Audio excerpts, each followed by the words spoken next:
like to introduce Jonathan Manuzak. He's the CTO of CodeGuard, recently acquired. And yeah, that was great.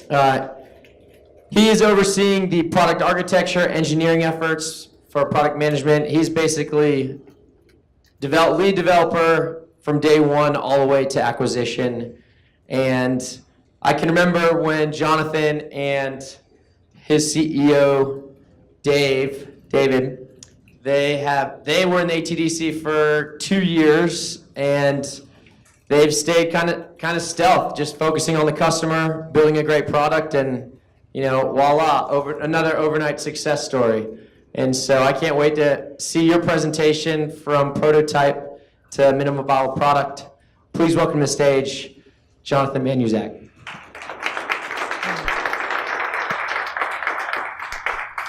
Thanks, John.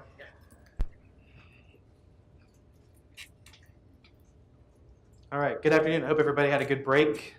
Got a chance to get some snacks and some waters, get reinvigorated. I know this isn't an easy time of the day. I'll try to be entertaining as best I can.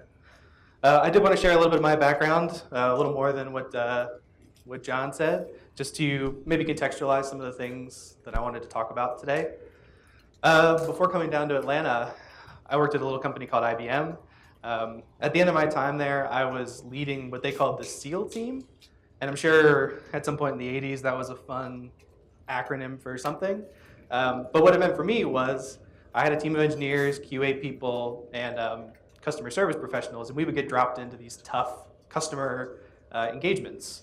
We'd be building custom features, we'd be fixing integration issues, mostly in cases where they got sold something that the product couldn't quite deliver on. But it was a big organization. I came down to Atlanta about 8 years ago, and joined as the first full-time employee at CodeGuard. Coming from IBM, this is a pretty stark change. We had no process. We had a prototype that was under development, but we had to kind of invent everything else to go around that to make it successful. And as was mentioned, sometime between the time I was talking to the organizers about doing this and today, we announced that we were acquired by Komodo CA. It's a bigger organization than CodeGuard, so now we're kind of feeling our way through what that looks like, taking our product and our team and integrating with a bigger organization. So these are things, well, we can skip ahead. This has been kind of a reflective time for me post-acquisition, thinking about the things that I've learned, being grateful for all the things that I've learned, all the opportunities that I had, and kind of thinking more about this talk. I came up with 5 things that I think could be relevant for an audience here, potentially thinking back to the early days and how we grew to the acquisition. So this was 5 lessons I've learned or things I wish I learned 10 years ago. The first is well-defined project management. Now, when you talk about project management and a team of engineers, it invariably devolves into this conversation about tools and tooling and mostly complaints about Jira. But among all the shiny features and integrations and Slack chatbots, I think transparency is the best feature. It's important for these tools that you choose to use to be able to show your team where you have been, what you're doing now, and where you're going. And I think that having the team be able to see that on their own without having it delivered to them like happened at IBM is a great feature. You also have to be open to new information. And I don't mean just being open-minded, but your processes have to be open to new information. You have to be able to incorporate all the things that you're learning into your project management process. Depending on where you are in your product development cycle, you might be learning more every week than you have ever before. You're learning about the market, you're learning about customers. This is an opportunity for you to take that feedback, bring it in, and deliver it to the customer, those things you're learning. So your process has to be adaptable regardless of what tools you're using. I think that among all the shiny tools, a shared spreadsheet is really undervalued. There's a lot of things that these tools are great at, but being able to quickly input things, slice and dice, move things around, aren't necessarily great features of these products. So something that you should definitely consider as you're thinking about building new features, building new products. Why not make the simplest and transparent choice? Estimating. So for software engineers, this is a perennial topic. Estimations are really, really hard. If you have some sort of external deadline and you really need those estimates to make sure that you're going to hit it or know that you're not, go for it. But day to day, I would recommend if you don't need them, that you should try to avoid doing super granular, how many minutes is this going to take you estimation. And lastly, but definitely not least, you have to talk to each other a lot. The product team doesn't work. The engineering team doesn't work if there's not communication. Transparency is a big part of that, but you also need to be able to have discourse around the things that you're working on. And whether that's in a Trello card or in a GitHub issue or in daily stand-ups, there has to be communication. 2, pick a metric. Excuse me. So these metrics have to help your team answer the question, how are things going right now?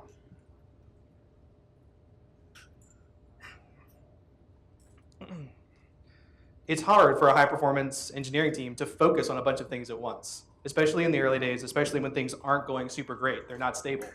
So you have to pick one thing to focus on. This metric has to be important above all else, and your team has to feel empowered to do things that affect that metric. Whatever the metric is that you choose, you have to be able to create it automatically, and it has to be visible.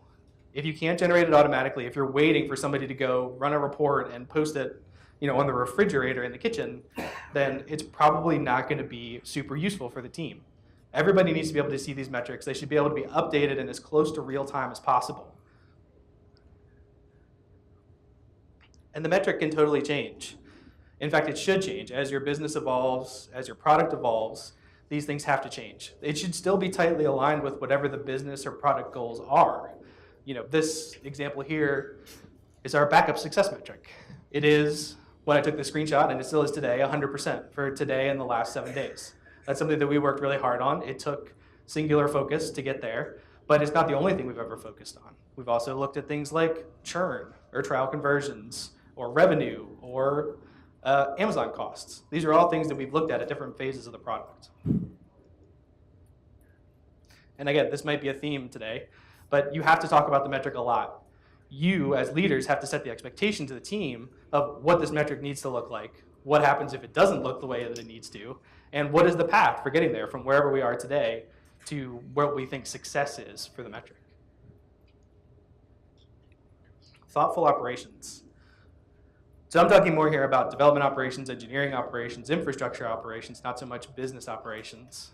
And again, we have this glut of tools that we can use to make our lives easier. And we absolutely should try to use all these tools to make our lives, to make our engineers' lives easier. Documentation is wonderful. Local tests are great.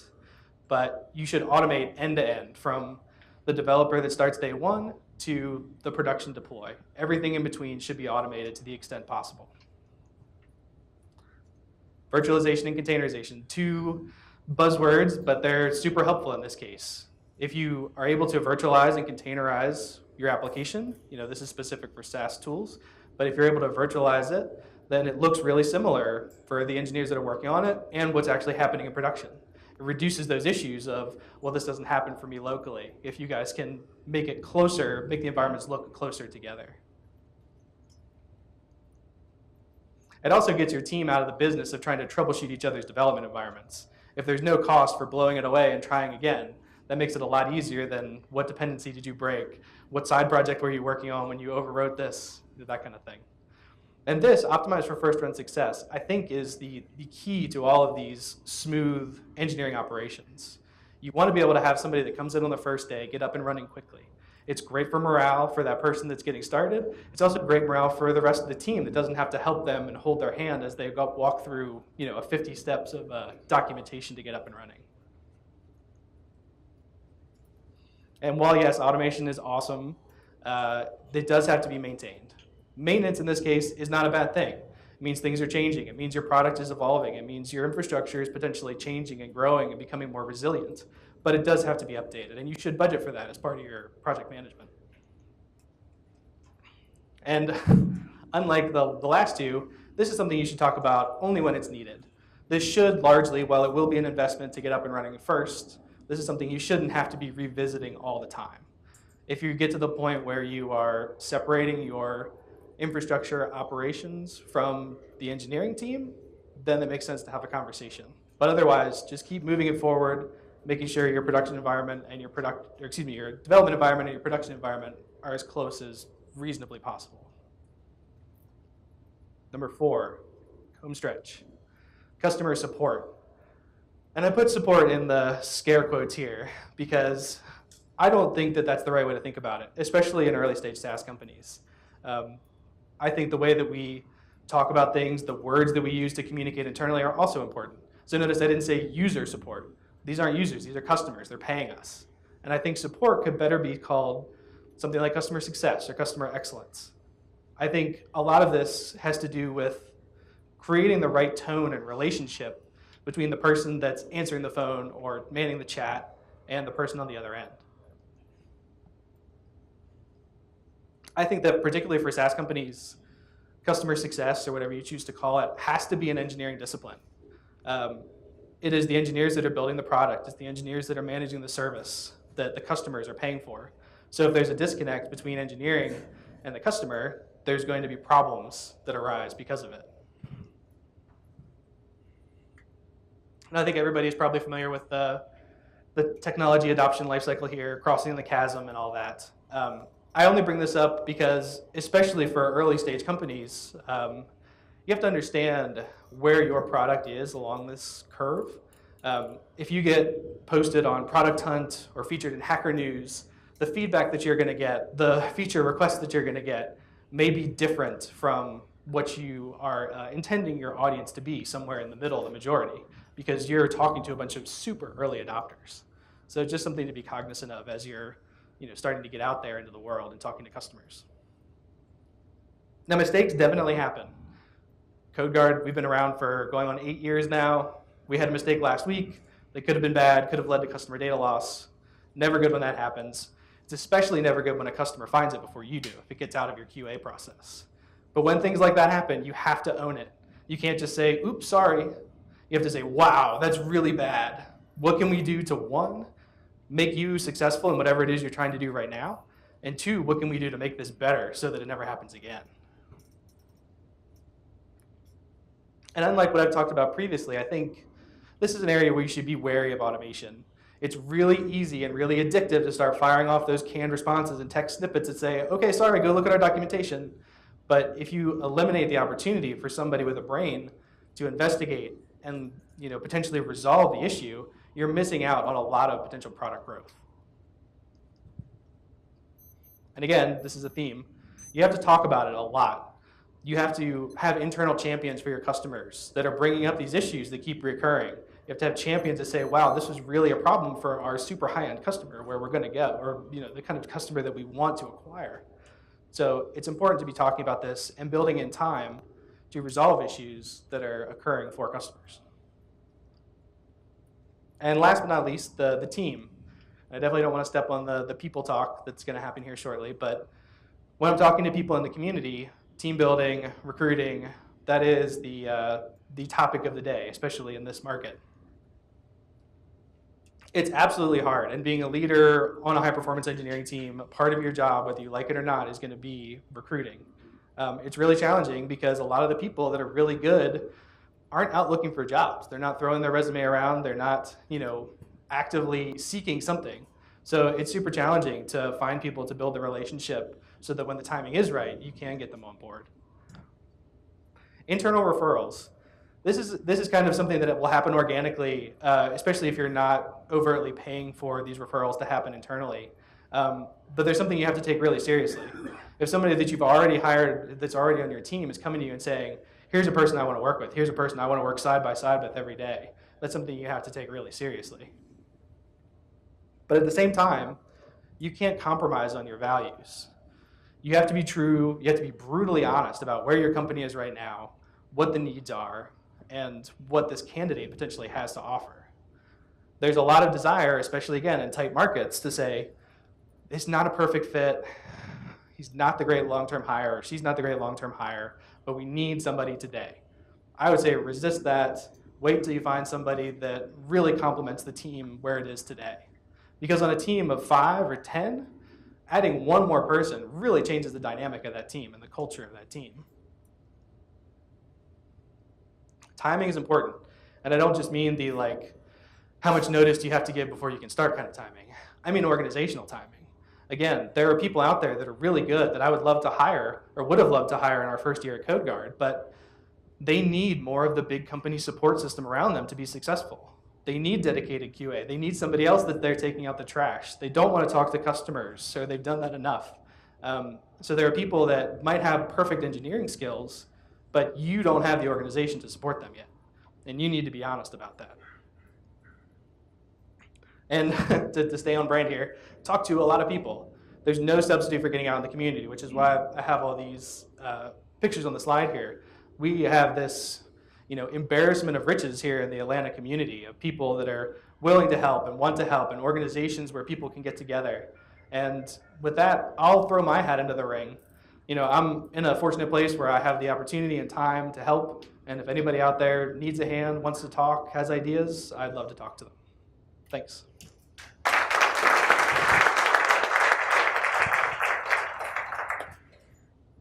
So much, Jonathan. That was great. CBQ, questions?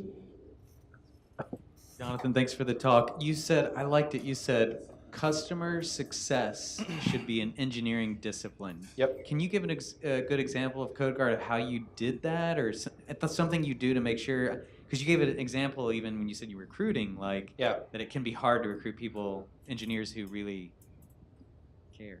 Right. So we actually, at CodeGuard, in the early days, we got away from calling it support. We called it product development feedback, or PDF.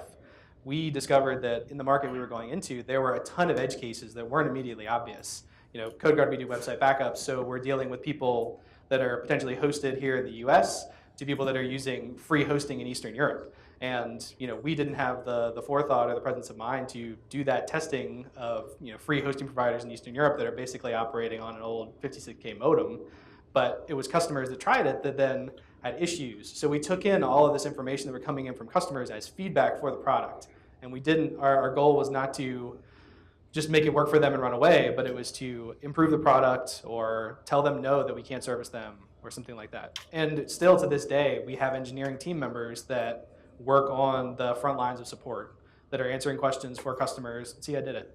They're working on the front lines of customer service, where that are answering the phones, that are doing the chat, that are talking to customers. Great presentation. To build on what he just said with regards to customer success, could you delve in a little bit more on customer success segmentation? There's some customers that are profitable. There's some customers that help you with guidance towards the market of how fast you should go with timing. Could you delve into that a little bit? Sure. My recommendation would be potentially to treat everybody the same, whether they're paying you $1,000 a month or $1 a month. Depending on how your product is structured and what the tiers look like for the different levels of service, we see a lot of people come in that are paying us $5 a month, and then 6 months later they're paying us $1,000 a month because they come in at the lowest tier because it's low risk. They can get they can try it out, kick the tires, and then they start moving up. So especially with the first run experience, you want it to be good. So I would say treat everybody the same to the extent that you can.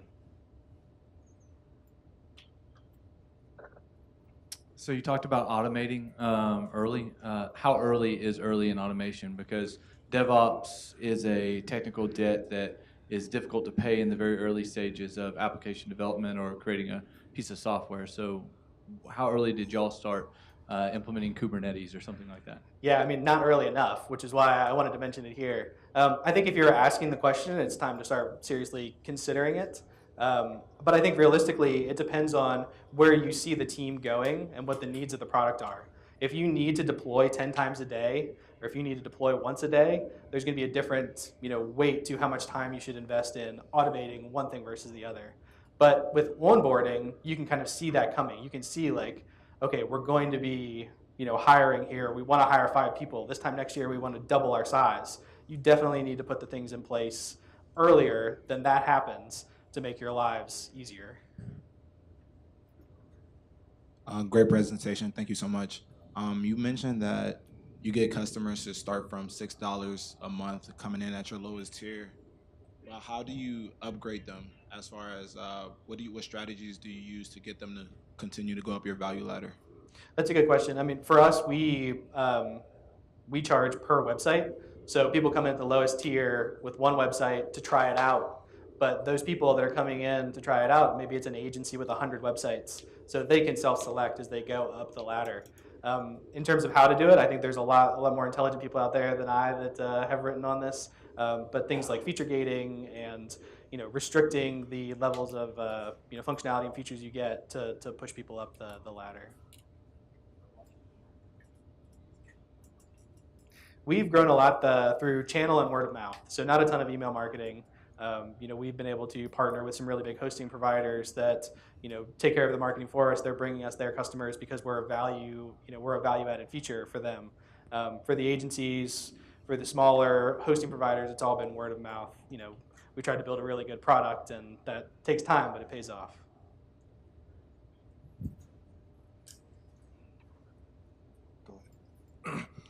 Let's say you need an engineer that's ideally right attitude, right experience, solidity programmer. Mm-hmm. But there's nobody out there, they've all gone to the West Coast, so they're too expensive. So what are the criteria to use to hire somebody who you have confidence they can ramp up on the language they've never touched before? That's a great question. And actually, there's a slide in here that I cut for time. So let's bust that out. I wanted to talk a little bit about the different kind of archetypes that you can find in when you're looking to hire. And I think it really depends on where your product is in its life cycle, how supportive other people are around it, and how much time you really have. There are people that can get up to speed really fast on any language, but they really have to be able to dig deep into it. So if you have an existing code base that people can jump in and start working on, where there's already defined patterns, where there's support from the team, who are experts, that is a way to get somebody up to speed quickly. The other way is, I like people that have a lot of side projects because it shows that they're interested in other things, they're curious, they've built up the muscle of learning new things and implementing new things. So that's another good litmus test for engineering in general, but especially for being able to get somebody up to speed quickly, whether it's a language or a framework or particular domain expertise. I am definitely the generalist. I like doing a lot of things, but I don't have a singular, like the whiz, this kind of singular focus and passion. Okay. Have you hired some contractors or were all employees? And how you manage the risk and the quality of the product?